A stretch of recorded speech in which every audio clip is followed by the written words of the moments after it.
The letters were in the wall. Not hidden, exactly.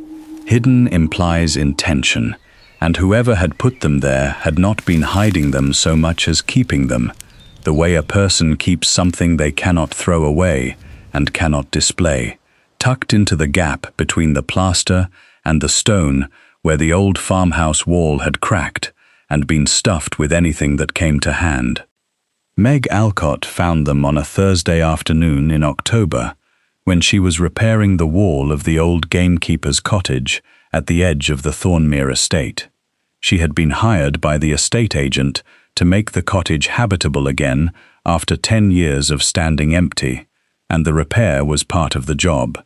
And the job was what Meg did, which was general work, useful work, the kind of work that needed doing, and that she was capable of doing, and that the world did not have a precise name for, because the world did not expect it to be done by a woman of 23 who was also capable of keeping the village school accounts and laying a hearth and identifying the early symptoms of sheep scab, which she had learned from her father. She pulled the stuffing from the crack to assess the damage to the plaster behind it. The stuffing came out in a block, compacted by years, and it was when she began to separate the material that she found the paper. Not one paper, many. Folded, some of them, others rolled, all of them brittle at the edges and soft in the middle from the damp. She sat back on her heels on the cottage floor and unfolded the first one carefully, the way you handle something old that has been holding together by good faith. It was a letter, a long one, written in a hand that was educated and urgent and not young, the hand of a person who wrote fast, because the thoughts were faster than the pen. The ink was brown with age. The date at the top said November, but the year had been torn away. She read it. She should not have read it. She knew that. A letter is a private thing, even when it has been in a wall for what appeared to be decades, even when the writer is likely dead, and the recipient. She looked for an address. There was no address. No name at the top, no name at the bottom. Only a signature that was a single letter, which was E. She read it because it was in her hands, and she had never been a woman who could put a thing down before she understood what it was. She read it the way she read everything, quickly, attentively, with the particular sharpness of a person who has educated herself from books and newspapers and overheard conversations and the label on the side of a seed packet, which is to say, from everything available and nothing sufficient. The letter was to someone the writer called only "my dear," and it was long and wide-ranging and covered a month of thoughts that had apparently accumulated to the point where they needed releasing, and it was written with the intimacy of a person who knows their reader so well that they do not need to establish the terms. It was about the estate. It was about the winter coming. It was about a decision that had been made that the writer had not agreed with and was now regretting. It was about a piece of music the writer had heard that had reminded him, the writer was male, she was fairly certain from the voice, of a garden in summer and a woman's voice and the smell of lime blossom. It ended mid-sentence. She found the rest of it in the second piece of paper, which was a continuation without preamble, and the third piece was a different letter entirely, beginning with, "I have been thinking about what I said last week," which implied the letters were a series, a sustained thing, written over time. She sat on the floor of the cottage and sorted through everything that had come out of the crack. There were 31 pieces of paper in total, most of them complete letters, some fragments. They spanned what looked, from the context, like several years, though she could not date them precisely because the years had been torn or faded from every one. She read them all. It took 2 hours. At the end of 2 hours she sat in the cold cottage with the letters in her lap, and understood that she had found something that was not hers, and that she did not know what to do with. She folded them carefully. She put them in her work bag. She finished the plaster. She walked home to the village with the letters in her bag and the October dark coming down, and she thought about a man who had written 31 letters to someone he never named, and then put them in a wall instead of sending them. Her father was at the kitchen table when she came in. He was a quiet man, her father, broad and brown and given to long silences that were comfortable rather than empty. He was the former gamekeeper on the Thornmere estate, retired now, and he had a knowledge of the estate that went back 40 years. "Papa," she said, "who was the old Duke?" He looked up from his pipe. "Which one?" "The one before the present one. His father. Edmund. Edmund Calloway, 6th Duke. He died." He counted. 8, 9 years ago. Why? What was he like? He thought about it the way he thought about things, thoroughly and without rushing. A quiet man, good with the land. He cared about the tenants more than most. He had a wife, but she died young. He never remarried. Lived at the Hall for 30 years on his own, more or less. Was he a letter writer? Her father looked at her with the slight narrowing of a man who has raised a daughter who asks questions with purposes behind them. "Why do you ask?" She put her bag on the table. She took out the letters. She set them between them. He looked at them. He looked at the folded papers, brown and delicate, and his face did the thing it did when he recognized something.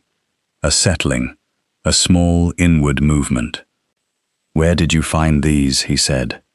"In the wall of the gamekeeper's cottage, stuffed in a crack." He picked one up. He looked at the single-letter signature. He set it down. "Edmund," he said. "Those are his. I am certain of it." "Who did he write to?" "I do not know." He was quiet. "I know he wrote letters. I knew it because I worked the estate for 30 years, and I saw him, on Sunday mornings, in the library at the Hall. The window faced the south grounds. I passed it often enough. He was there every Sunday morning, at the desk, writing. I assumed they were estate letters, business matters. You found 31? 31. And none of them were sent. No address, no names. Only this E at the bottom." He sat back in his chair. His name was Edmund. A man doesn't sign his own name at the bottom of his own letters. No, he does not. He looked at the fire. He had a sister once, but she died before I came to the estate, and there was... He paused. There was a woman before the Duchess, before his marriage, a long time before. I heard it mentioned only once, when old Harker, who kept the gate before me, was dying and was not guarding his tongue. He said the Duke had loved someone, and she had gone away, and he had never been the same. Harker didn't know more than that. Meg looked at the letters in her hand. He wrote to her every Sunday for years, she said, and he never sent them. A man can love a person he cannot write to and still need to write. Why would he put them in a wall? Because he could not throw them away and did not want them found. He picked up the pipe again. "What are you going to do with them?" "I don't know," she said. "I don't know yet." She put the letters back in her bag. She went upstairs. She lay on her bed in the dark and thought about Edmund Calloway, 6th Duke of Thornmere, who had sat at a window every Sunday and written to someone he could not reach, and had kept the letters in a wall of the gamekeeper's cottage, and had died without anyone knowing. She fell asleep with the question open and woke up with the beginning of an answer. The present Duke was named Thomas. Thomas Calloway, 7th Duke of Thornmere, who had been Duke for 9 years, and who was 31, and who Meg had seen perhaps 4 times in her life, from a distance, at the kind of public occasions that required dukes, and were attended by everyone in the village, whether the village particularly wished to be there or not. She knew what she knew about him from the village, which was a reliable source for facts, and an unreliable source for everything else. He had been away at school, and then at the bar when his father died. He had come home and taken up the estate and managed it quietly and well, according to her father, who had worked the estate under both of them and regarded the son with the same measured respect he had given the father. He did not entertain much. He was not married. He was, by all accounts, an adequate duke and an unknown person. She was going to bring him his father's letters. That was the answer she had woken up with. The letters were not hers. They were not the estate's exactly, but they were the family's, and the only family left was the Duke. She went to the hall on a Friday morning. She asked the housekeeper to see his Grace on a matter relating to the estate. She said it clearly and without embellishment, because she was Meg Alcott, and she did not embellish. And the housekeeper, who knew her father, and therefore had a framework for Meg that was not simply a girl from the village, took her into the waiting room and sent word. She waited 20 minutes. Then a door opened and she was shown in. The library was the one with the south-facing window. She recognized it without having been told, because it was the one her father had described, and it was exactly the room she would have put a duke in, high-ceilinged, book-lined, a desk facing the window, with the light coming in the right direction for writing. The Duke was behind the desk. He stood when she came in, which she had not expected, and the standing was natural rather than formal, the movement of a man who stands for people, not for show. She had last seen him at the Harvest Festival 3 years ago, from 50 yards away. Up close he was different in the specific way that people are always different up close from how they are at 50 yards. He was darker than she had thought, and quieter-faced, and he had his father's hands, the broad, capable hands of a family that had worked its own land once, and kept the shape of it in the bones, even after the land started working for them. "Miss Alcott," he said, "I am told you have something relating to the estate." "Relating to the estate and to your family, Your Grace. I found something in the gamekeeper's cottage while I was repairing the wall." She took the letters from her bag. She set them on the desk between them. "Your father's letters. They were in the crack in the plaster on the east wall, stuffed in and left." He looked at the letters. He did not touch them. "How do you know they are my father's?" "My father identified the handwriting. He worked the estate for 30 years. He said your father spent Sunday mornings at this desk, writing. My father assumed estate correspondence. These are not estate correspondence." "What are they?"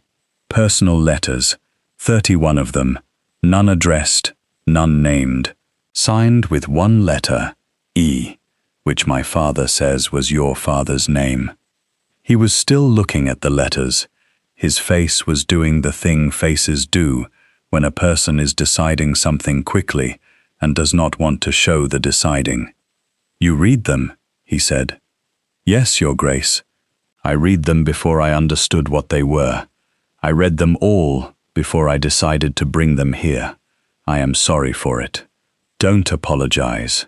You are an honest woman, and an honest answer is worth more than a polite one." He looked up from the letters to her. "What did they say?" She told him. She told him plainly, the way she told everything, without softening or embellishing. She told him about the estate, and the music, and the lime blossom, and the woman who was never named, and the letters that had been written every Sunday, for what looked like years, and never sent. He listened. He listened the way her father listened, completely, without the surface movements that people make when they are listening in order to speak. He listened because he wanted to know. When she finished, the room was very quiet. "He never mentioned her," he said. "My father. In 31 years of living with him, he never mentioned anyone. No, he was not a man who spoke of himself. No, he wrote instead." He looked at her. "He wrote to someone he could not reach," she said, "because he needed to write, and writing was the one way he could continue the conversation that life had interrupted. The letters were not for sending, they were for him, but he could not keep them in the house, because to keep them where he lived was to live with the loss in too immediate a way. So he put them somewhere just outside, the gamekeeper's cottage, where he could have put them there himself. It is on the estate, close enough to walk, far enough to be separate from the house. The Duke was very still. She had the impression that stillness was his natural state, not the absence of feeling, but the container for it. "You have thought about this carefully," he said. "I have been thinking about it since Thursday. I am sorry I read them. I am not sorry I brought them. You should not be sorry for either. The reading was honest, and the bringing was right." He put his hand on the letters, not picking them up, only touching them. "Thank you, Miss Alcott." She rose to leave. "Miss Alcott." She turned. He was looking at the letters under his hand. "I have been doing what he did," he said. It was a quiet statement, said the way her father said things that were simply true. "Since he died, I write letters on Sundays, not the same kind. I write to him. I tell him about the estate, what I have done with it, what I think I should do, what he would have thought. I do not send them because there is no address." She stood at the door. "What do you do with them?" He looked up. His eyes were dark grey, the color of the sky before rain clears. "I keep them in the bottom drawer of this desk. I have told no one." She looked at the desk. She looked at the man behind it. She thought about a family of men who loved people they could not reach, and wrote to them on Sundays, and kept the letters in places outside themselves, so that the loss did not swallow the living. "That is," she said carefully, "a very understandable thing to do." "Is it?" "It is honest." "You are continuing a conversation that was interrupted. A letter is a way of maintaining that the conversation is not over, even if the reply cannot come. There is nothing wrong with it. Most people would think it peculiar. Most people do not think carefully about what grief requires. You have found a form for it. Forms matter. Without a form, a thing has no shape, and without shape, it cannot be born." He was looking at her in the particular way that people look at someone who has said the thing they were thinking without being told they were thinking it. "Miss Alcott, how old are you?" 23. "You speak like someone who has thought a great deal about difficult things." "I have had occasion to. My mother died when I was 15. I kept a journal for 3 years after. I wrote to her in it.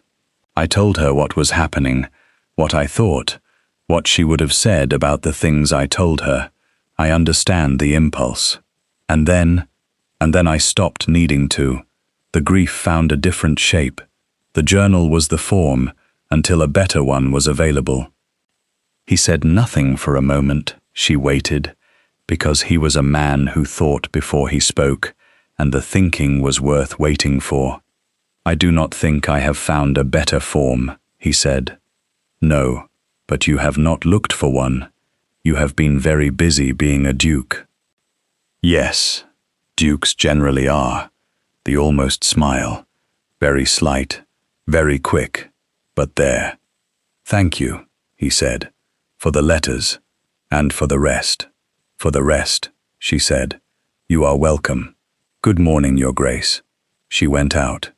She walked home across the estate grounds in the October light, with the letters in the hall and the drawer in the Duke's desk, and the particular, unresolved feeling of a conversation that has found a beginning, but not yet its shape. We'll take a very short break. If you don't want to miss new stories, please subscribe to the channel. She finished the cottage in 2 weeks. She did good work, the kind that would last, and the estate agent confirmed this, and paid her, and went away satisfied. She thought about the Duke. She thought about him the way she thought about a problem she had encountered and not solved, turning it in her mind, looking at it from different angles.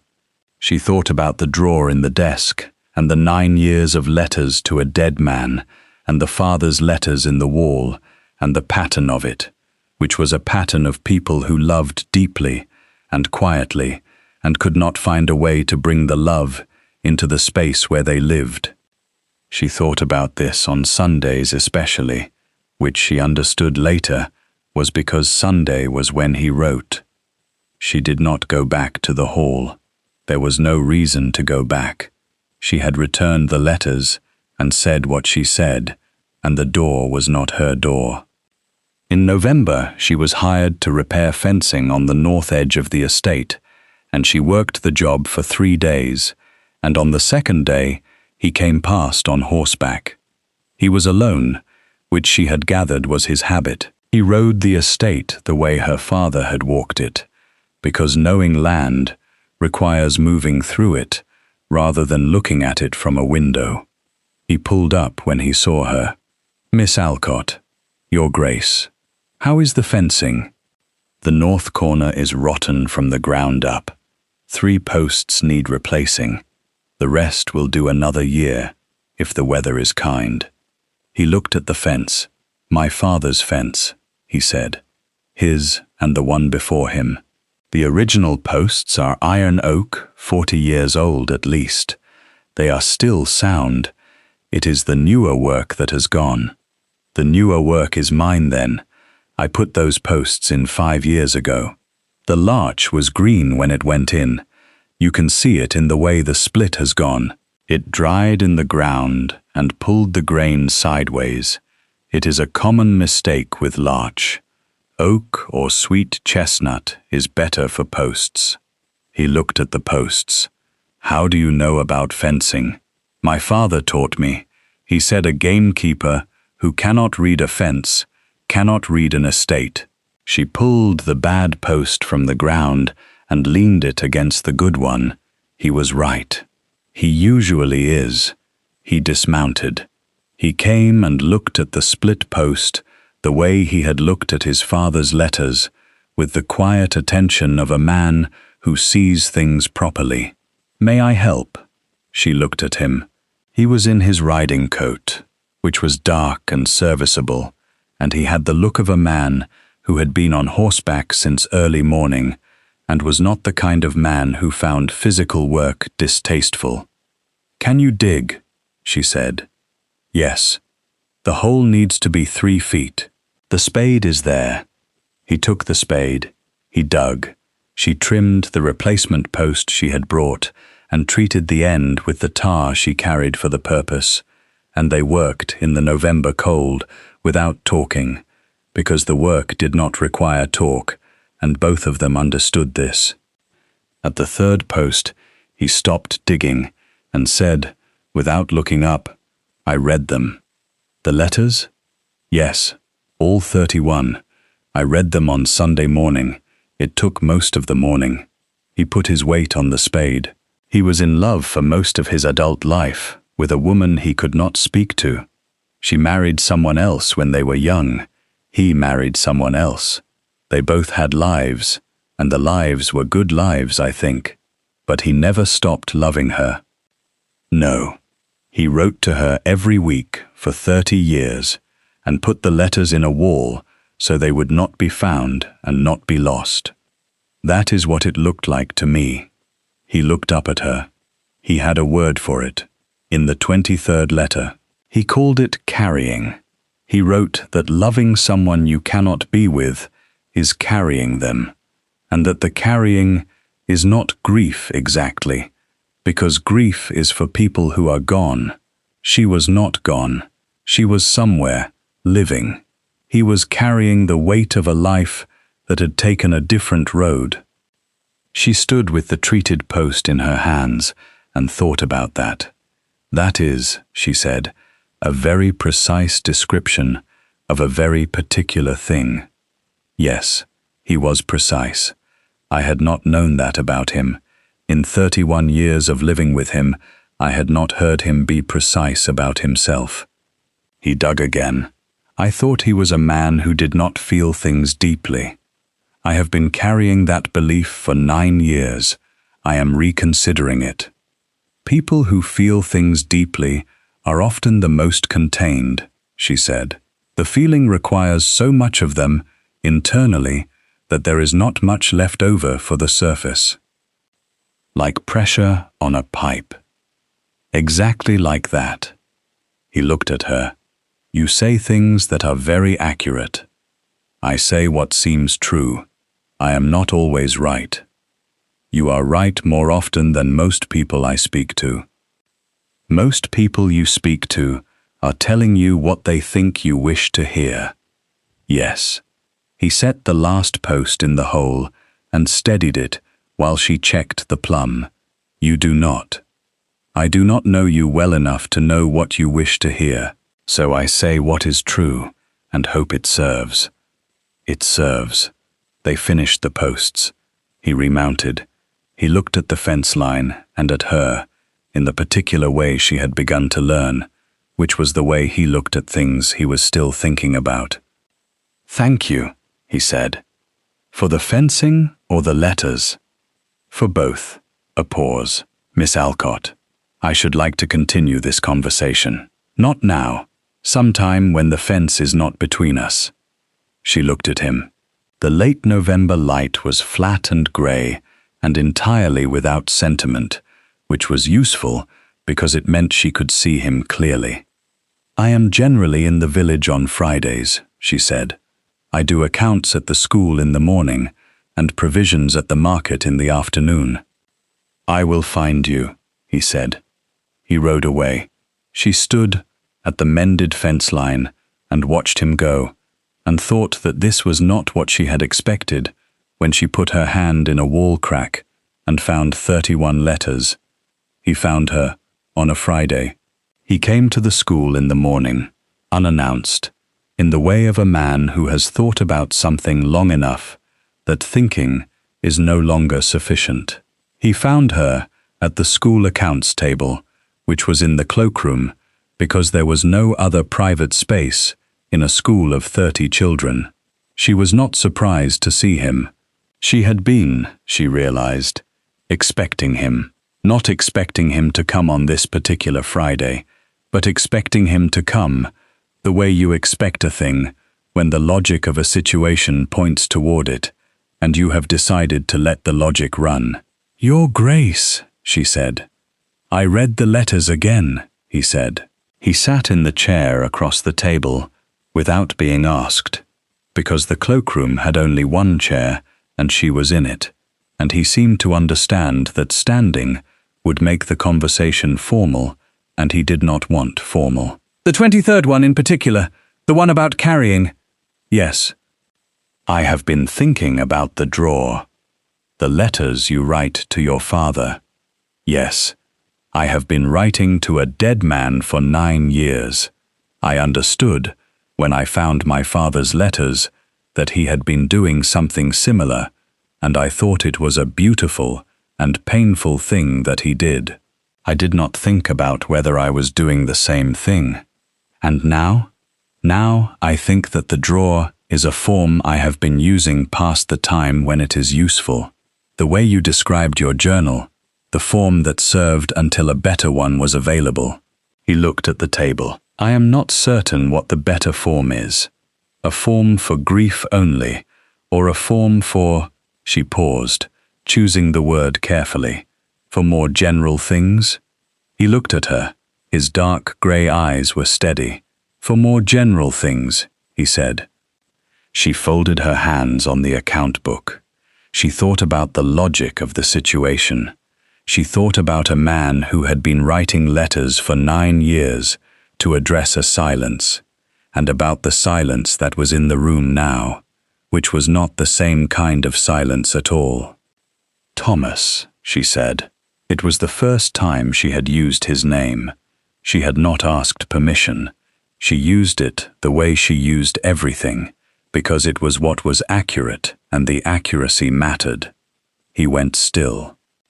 "I will not sit in the cloakroom of the village school and be formal about this," she said. "You have come here because you wish to say something, and you are not certain how to begin. I have been thinking about the beginning for 2 weeks. I will offer it. Say it. You are a man who loves quietly and keeps what he loves in drawers and walls, because the living of a life does not always make room for the love. I am a woman who says true things and finds it difficult to perform the ordinary social motions that would make the next 3 months of approaching each other more comfortable. I would rather begin at the beginning and work forward. Can you do that? Can I begin at the beginning? Can you say what you mean when you mean it, and hear what I mean when I say it, and not perform the intervening material?" He was looking at her with an expression she had not seen yet, which was the expression of a man who has not been surprised in a long time, and is surprised now, and is not sure what to do with it. "I can," he said. "Then I will say, I have been thinking about you since October, which is unusual for me, and I think the reason is that you are a man who will write 30 letters to someone he cannot reach, rather than stop the conversation, and a man who does that is a man who is still trying, and trying past the point where trying is easy is a quality I respect more than I can easily say." He was quiet. The school was audible through the cloakroom door, the small, steady noise of 30 children learning. "I have been thinking about you," he said, "since you walked into this library with your father's letters in your work bag and told me you had read them and were sorry and were not sorry in the same sentence, which was the most honest thing anyone has said to me in 9 years. Then we are in agreement about the situation. We are in agreement about the situation. Good." She opened the account book. "I am finishing these accounts, and then I have the market. I will be free at 4. I will meet you at 4. I walk home the long way, through the estate grounds. My father taught me the paths. I know the paths," he said. "My father taught me them." He went. She finished the accounts. She went to the market and bought provisions, and thought about 2 fathers who had taught their children the paths of the same estate, without ever knowing they would need them for the same reason. She walked home at 4. He was at the gate at the edge of the estate grounds, on foot, without the horse. He fell into step beside her, and they walked the paths his father and her father had both known, and neither of them performed anything, and the conversation found its shape naturally, the way water finds the natural line of a land. They talked about the estate. They talked about the north fence and the condition of the cottages and the school's need for a larger room. They talked about her father and his father and the 40 years of connection between the 2 men that had been below the surface of things all along. They talked about the letters. He had read them all. He said his father had been, in the letters, a different version of himself, the version that lived below the surface of the Duke, and that meeting that version at 60 years' remove was the strangest and most valuable thing that had happened to him since he came into the estate. He was happy, Meg said, in the letters, not the happiness that people perform, the happiness of a person who has found a way to continue a conversation that matters to them. The letters were his happiness. He deserved a better form, Thomas said. He used the form he had. He was a man of his time and his position, and the options were not what they might have been. He made what he could, within the limits. You are generous to him. I am accurate about him. There is a difference. She stepped over the route she knew was in the path, and he stepped over it, a beat behind, and she thought he would learn the route eventually. What will you do with the letters? Keep them, not in a drawer, in the library, where the light is right and they will be accessible. He kept them hidden because he had no one to show them to. I have read them now. They do not need to be hidden. He would not have minded you reading them. How do you know? Because he put them somewhere you were likely to find them when the cottage was next repaired. He did not throw them away. He did not burn them. He put them in a wall. A wall is a place, not an absence. He left them to be found. He was quiet for a long time. The estate was dark around them, the trees bare, the late afternoon turning toward evening. I think you may be right, he said. I am often right about the things I have thought carefully about. I am wrong about other things. What are you wrong about? I thought that when I returned the letters, I would feel that I had done what needed doing and the thing would be closed. I was wrong about that. What is it instead? Open, she said, the beginning of something, rather than the end. He looked at her. She looked back, plainly, in the fading light, without arranging her face for it. Yes, he said. I thought the same. Then we continue to be in agreement. The path brought them to the edge of the estate, where it met the village lane. She stopped. He stopped. Friday afternoons, she said. I am free from 4. I will be at the gate.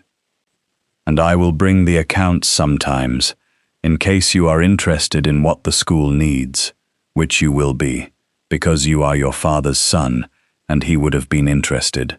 He would have mended the school roof in 1814 if Harker had told him it was leaking, Thomas said. Harker did not tell him. My father told him, in a letter he never sent.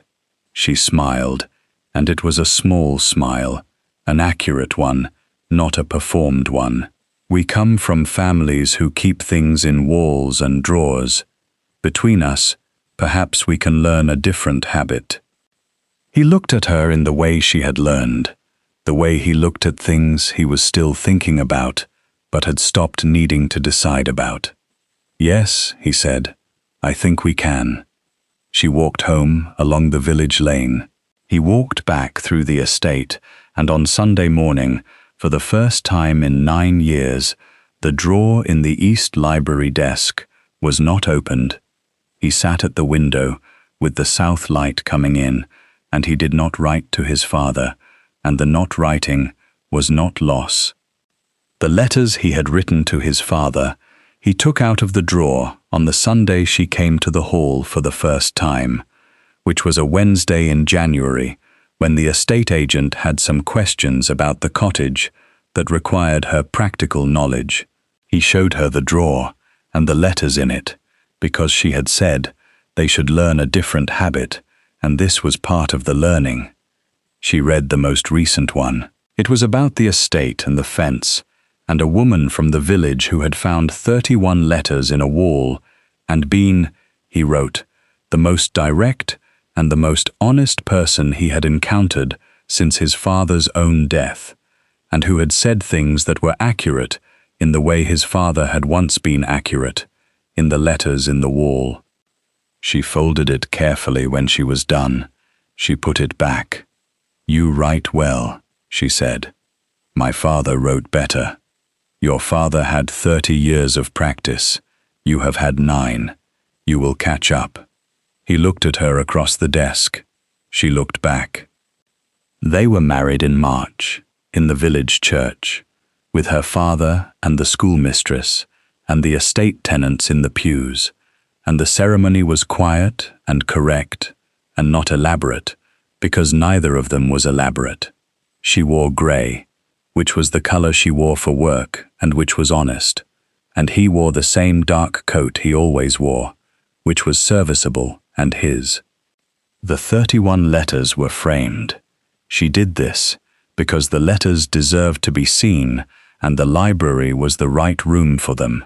She had them framed in plain wood, in pairs, with the pages visible so that anyone who wished to read them could.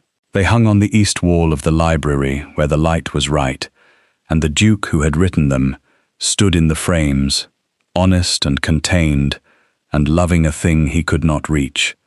And the house held him the way a house holds everyone who has lived in it, in the walls and the light, and the particular quality of a room that has been used by people who cared about it.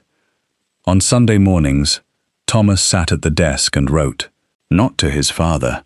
The form had changed because a better one was available, as Meg had said it would, and the better form was the one where the person he was writing to was in the next room, or across the table, or walking the estate paths beside him, and the writing was for her to read, and she read it, and they talked about what he wrote, and the conversation was never interrupted because it was never finished.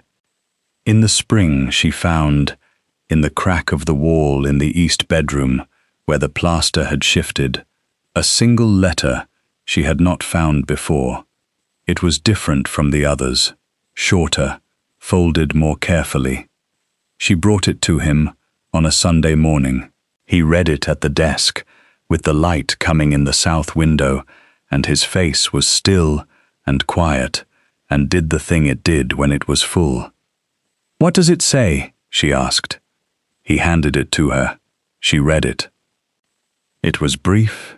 It said, "I have found that I am not unhappy. I have found that the carrying is not misery, but a kind of companionship with the person who is not here. I have found that a life can be full and still have a room in it where someone is missing. And I have found that this is not the worst thing. It is perhaps the truest thing I know." She folded it. She put it with the others. "He was all right," she said. "Yes," Thomas said. "He was." She sat down across from him at the desk, and the Sunday morning went on around them, and the letters were in their frames on the east wall, and the drawer was closed, and the room was the room it had always been, and also something it had not been before, which was inhabited by people who were neither hiding nor performing but simply living, in the light that came in the south window, on a Sunday, in the house that had held everyone who had lived in it, and was holding them now. Thank you for listening to the story, all the way to the end. Please tell us which city you're watching from, and what the story made you feel. Don't forget to subscribe so you won't miss new stories.